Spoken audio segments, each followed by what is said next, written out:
Hi children, how are you? Today I'm going to tell you a story about the king and the gooseherd.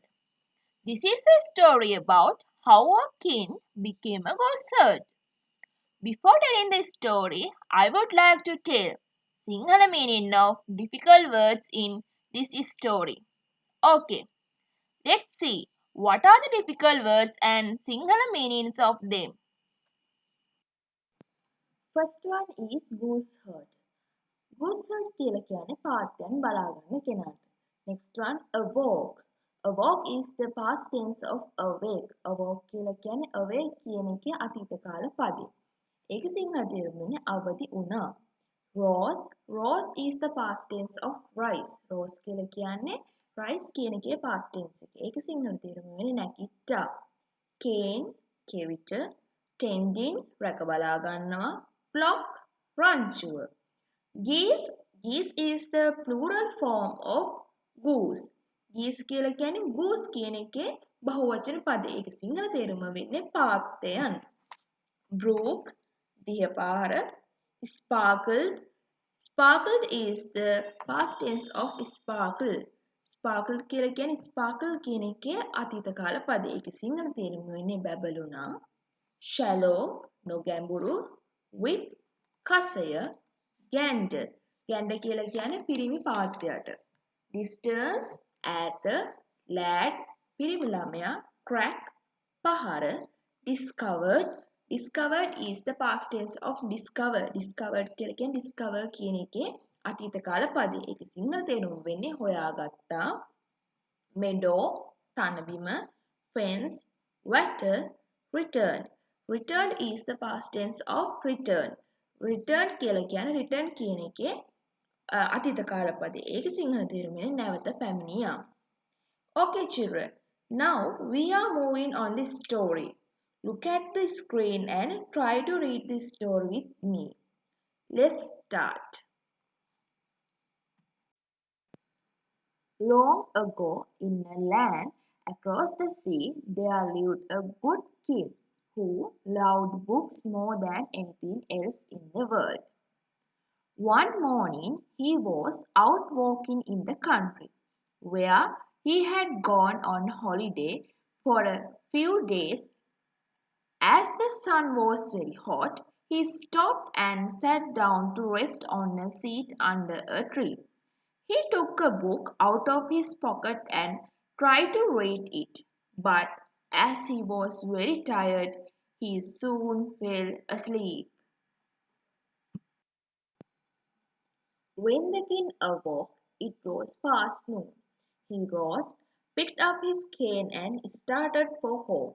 He had walked a mile or more when he suddenly remembered his book.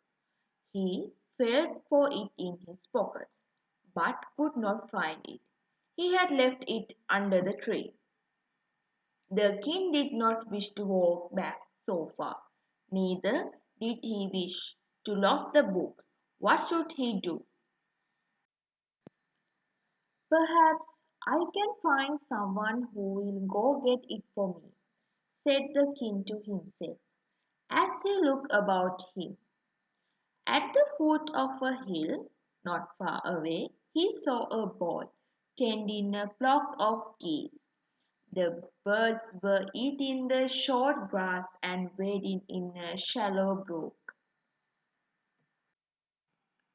The king walked towards the boy and said to him, "My boy, do you know the seat under the tree? It is about a mile from here and close to the roadside. I have left my book there. I will give you this gold coin if you will get it for me." The eyes of the boy sparkled when he saw the piece of money. "I would like to go," he said, "but I cannot leave the geese. They would run away and soon be lost." "The geese will be all right," replied the king. "I will take good care of them." "Take my whip," said the boy. "I will go for your book. Be sure to keep watch on the big gander. He is the leader and the whole flock will follow him wherever he goes. The king took the whip and the boy set off to the book. When some distance away, the lad stopped and called back. If you want to keep them together, just crack the whip.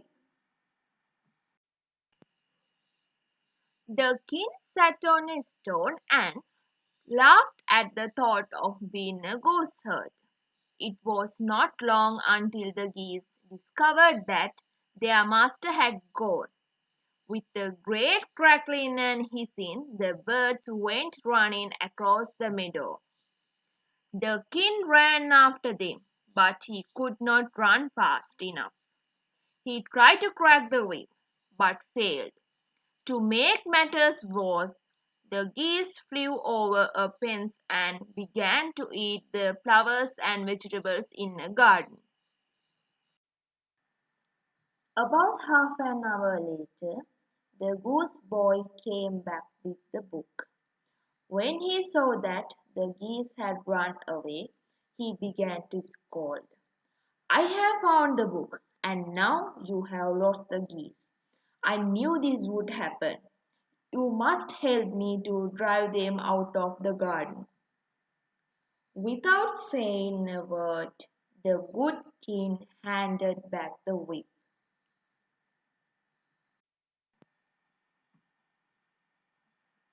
Stand there at the end of the fence, ordered the boy.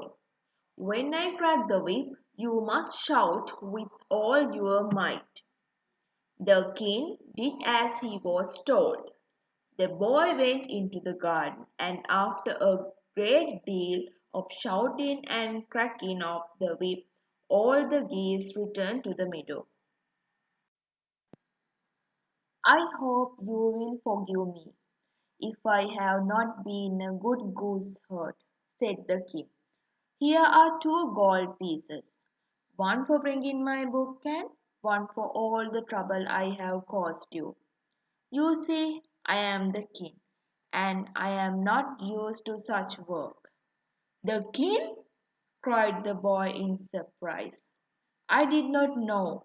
I am sorry if I made you angry. You are a kind man, and everyone says that you are a good king. Yes, replied the king with a smile. I may be a good king, but I am a poor gooseherd. This is how a king became a gooseherd. I hope you enjoyed this story. Okay, children, next day I will see you with another story. Till then, bye. Take care.